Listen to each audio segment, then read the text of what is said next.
안녕하십니까, 김동무입니다. 작년 11월 남조선 공군이 전평시 항공수송과 국제평화유지, 긴급해외 구조 등의 임무를 수행할 신형 수송기로 브라질의 C-390을 선정했죠. 현재 C-390은 유럽 여러 나라에서도 이에 따라 수주에 성공하고 있는데요.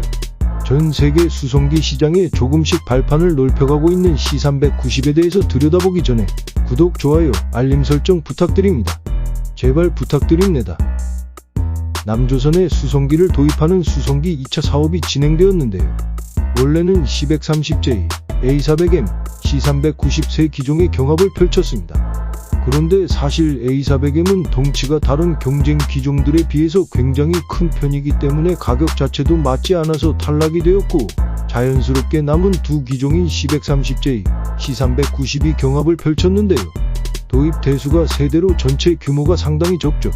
그러다 보니 이미 국내에서 4대가 운영 중인 C-130J에 그냥 추가로 더 도입될 가능성이 높게 점쳐졌고, C-390이 당당히 선정 기종에 이름을 올린 겁니다.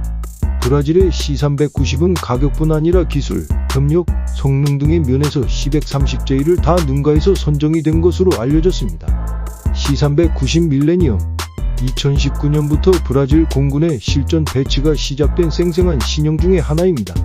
현재 브라질 공군 외에도 포르투갈 공군이 운용 중이며 오스트리아와 체코, 헝가리, 네덜란드 공군 등 유럽권에서 자기 수송기로 선정이 됐습니다. 원래 이 체급의 대표 수송기로 C-130 계열이 있었는데요. 서방에서는 지난 1950년대 이후 같은 체급에서는 C-130 계열이 거의 동무되었죠. 물론 라이벌들이 없던 것은 아니지만 대부분 경쟁에서 밀려나면서 결국 C-130이 베스트셀러로 자리매김한 거죠. 냉전 때까지 구소련 수송기를 주로 사용하던 동유럽 국가들이나 인도 같은 나라들도 냉전이 끝난 후에는 대부분 C-130을 도입했어요. 그만큼 C-130의 평가와 입지가 굉장히 단단한 걸 보여주는데, 근데 문제는 이로 인한 부작용도 있습니다. 바로 C-130의 태생적 한계인데, C-130은 야전 운용성이 높고 내구성과 신뢰성이 높은 등 많은 장점을 가지고 있지만 적재 중량이 20톤을 채우지 못해요. 또한 수송기임에도 적재 공간이 상대적으로 좁은 편입니다. 50년대 기준이니까 현대적인 전술 차량이나 장갑차들 가운데는 C-130과 비교하지 못하는 것도 많은 상황이에요.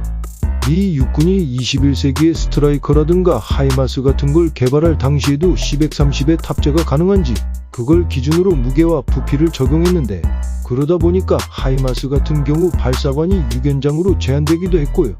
이런 식으로 성능적인 제약이 생기는 부분들이 발생했습니다. 게다가 C-130 엔진은 프로펠러를 돌려서 추력을 얻는 터보프롭 방식입니다. 프로펠러를 돌리는 거죠. 이것 또한 장점인 동시에 단점이기도 해요.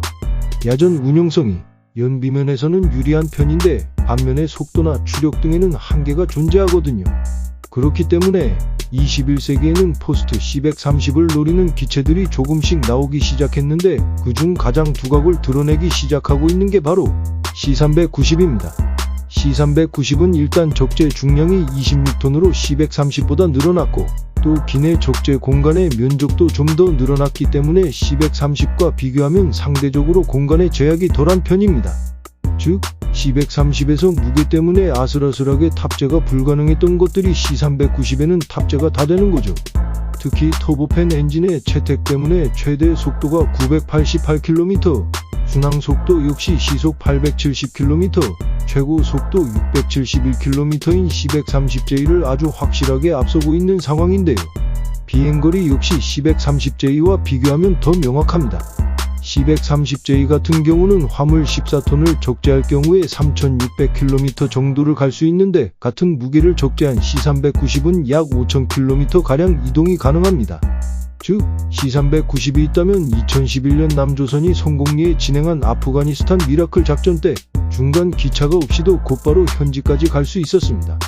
당시 함께 투입됐던 KC-330은 1차 목적지인 파키스탄 이슬라마바드 공항까지 직통으로 갈 수 있었는데, C-130J는 태국에서 중간 급유 때문에 한번 귀착했다 다시 가야 됐어요. 근데 이때 C-390이 투입됐다면 한 10톤 정도의 화물을 싣고도 이슬라마바드 공항까지는 곧바로 갈 수 있지 않았을까, 이런 추측을 할 수 있습니다. 이처럼 C-390은 최근 수송기 시장을 뜨겁게 달군 능력 좋은 수송기임은 틀림없지만, 둘러싼 자본도 없지는 않습니다. 도입될 수가 적기 때문입니다. 남조선도 돈이 넉넉하지는 않은가 봅니다. 아무튼 이렇게 적은 숫자를 도입하면서 기존과는 전혀 다른 기체를 도입했기 때문에 유지보수 같은 면에서 논란이 될 수 있어요. 하지만 성능 하나는 확실하다는 것이죠. 그러나 무엇보다 논란 중 하나로 자주 등장하는 게 브라질 같은 나라에서 생산된 비행기를 믿을 수 있겠냐는 식의 비난이 있는데 이거 아주 잘못된 생각입니다. 브라질은 사실 남조선보다 항공산업이 더 발달한 나라입니다. 전투기를 아직 독자적으로 개발한 적은 없으나 이미 80년대 이탈리아와 함께 AMX를 개발하고 생산한 경험이 있고요.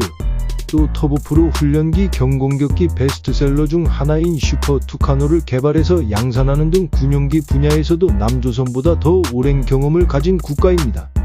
무엇보다도 민간항공 분야에서 역사도 길고 성과는 훨씬 남조선보다 크거든요. 이 C390을 만든 브라질의 엠브라에르라는 업체는 상업용 항공기 납품 실적으로는 보잉과 에어버스의 뒤를 잇는 세계 3위 항공기 제조사로 이것은 정말 엄청난 겁니다. 남조선도 정말 선택 잘한 것입니다. 특히 비즈니스 제트기와 소형 여객기 분야에서는 독보적인 업체로 꼽히며 수송기 제작과 개발의 기술력을 의심할 업체는 절대 아니라는 거죠. 아무튼 C390이 남조선에게 적합한 선택이었나? 이거는 시간이 지나다 보면 나오겠지만 우리 북조선 입장에서도 흥미로운 선택인 것은 분명하고 활용하기에 따라서는 남조선 공군이 작전 능력에 상당한 플러스가 될 잠재 능력도 있을 걸로 기대가 됩니다. 아니 저희는 우려가 됩니다. 아무튼 지금까지 김동무였습니다.